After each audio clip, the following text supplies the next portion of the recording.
Welcome to the Women of the World on Fire podcast, hosted by Alex Roy, where women are on fire for a life and God.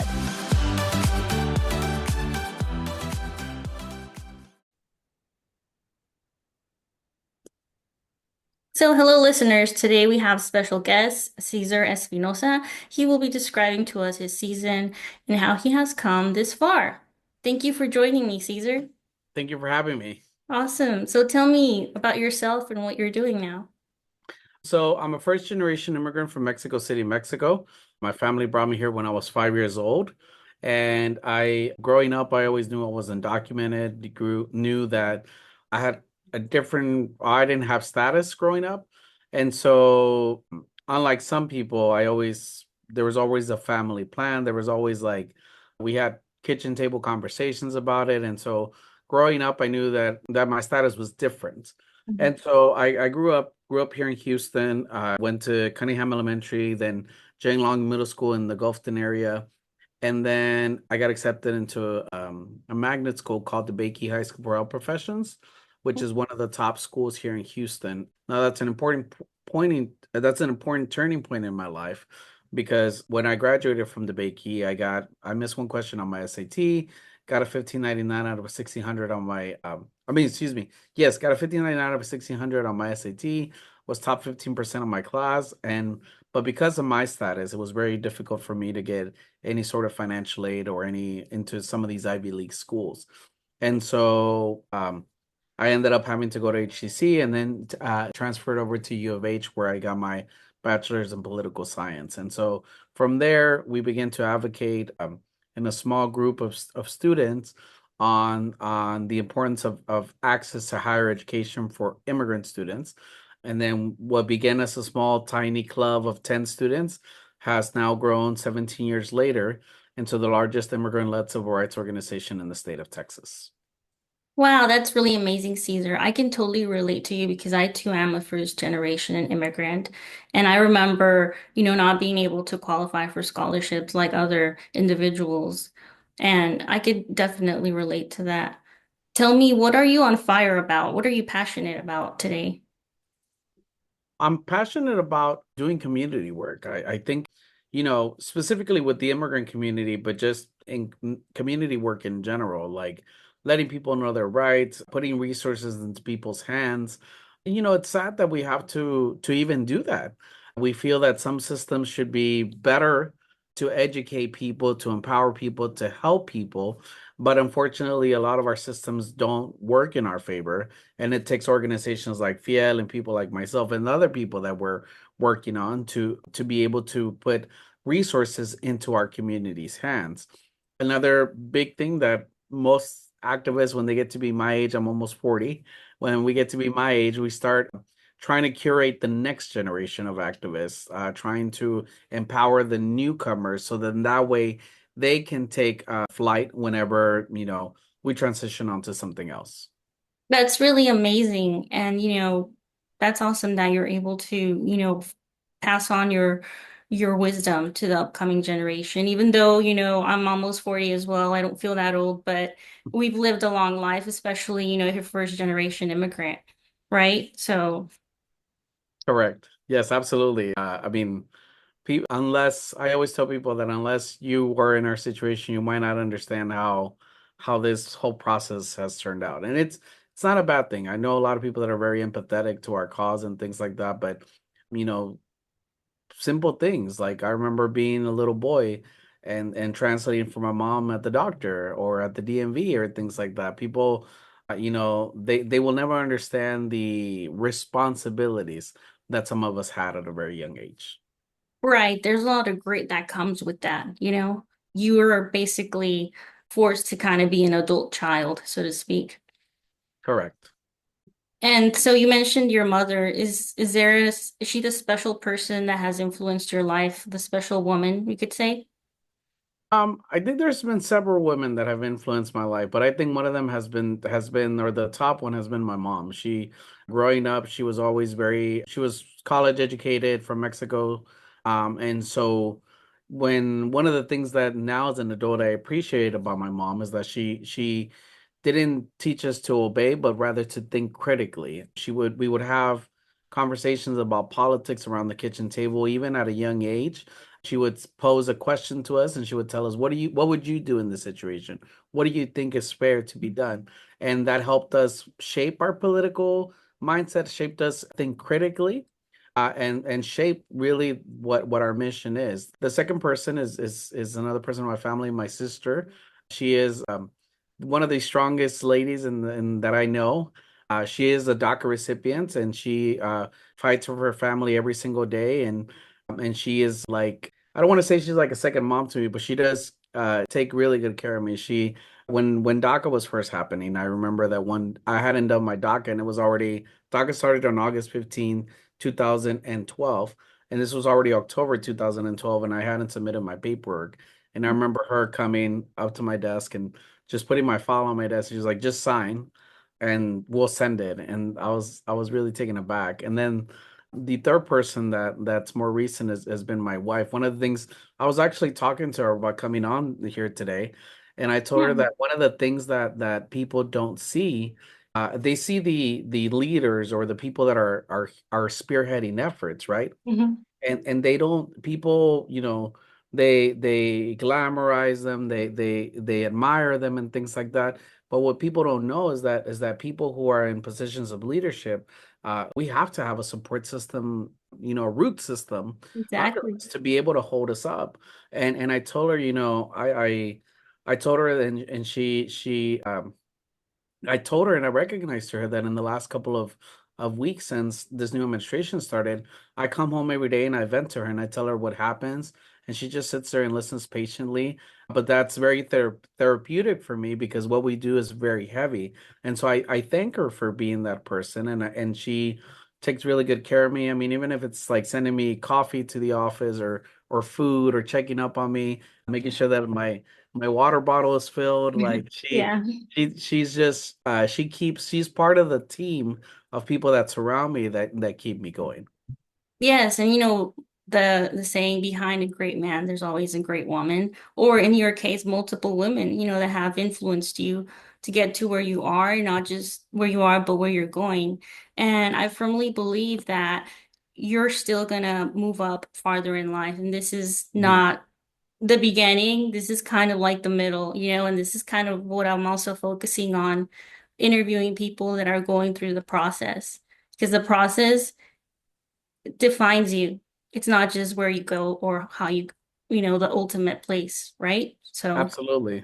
that's Yeah. I amazing. mean, yeah, the process is part of it. I always, in my and I used to do this when in my younger years. Now I don't do it as often, but in my younger years, I would often uh, fantasize or think about what my life would have been like had I had papers, right? And Right. and I used to think a lot about it.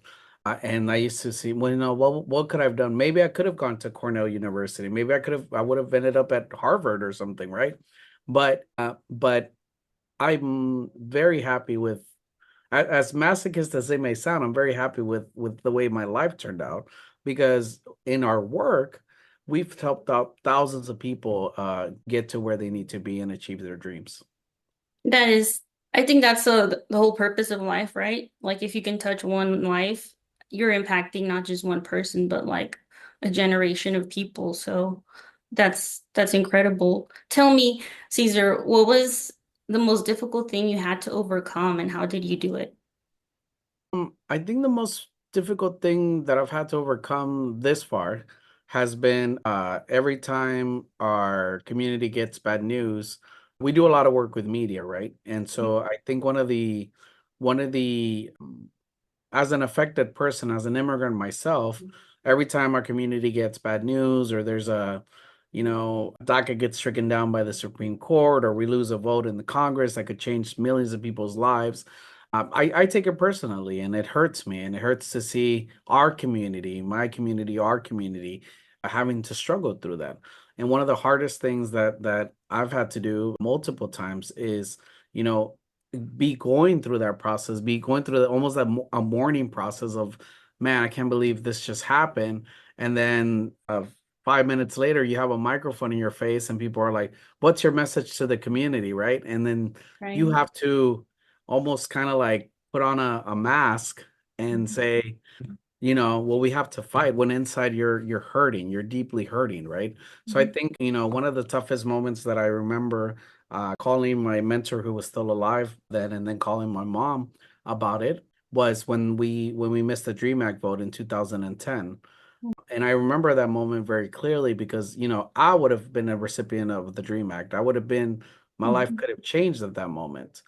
And we didn't we missed the vote by 5 votes.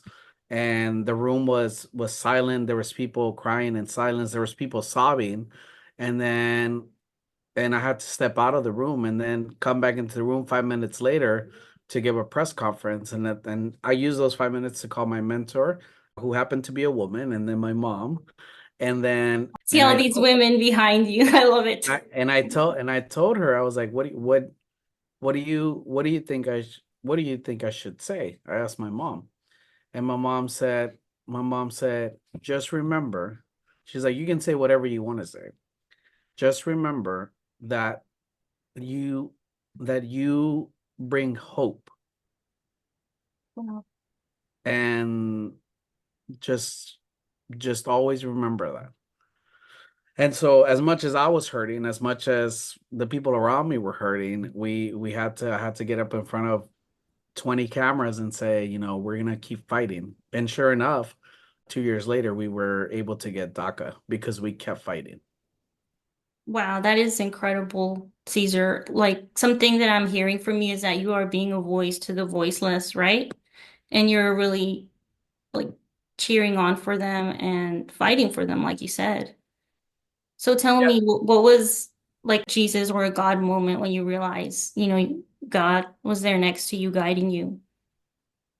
I think I always talk about that's also multiple people, right? But I think one of the things that I always tell my family and my wife and people that's around me is that every time I feel down or I feel discouraged, God sends me an angel to remind me of why we do what we do, right? Hmm. So I remember, you know, most recently, well, no, let's go back. Let's tell another story. So one time I got an award, really big award, and there was going to be politicians from all walks of life, including Secretary of State Hillary Clinton.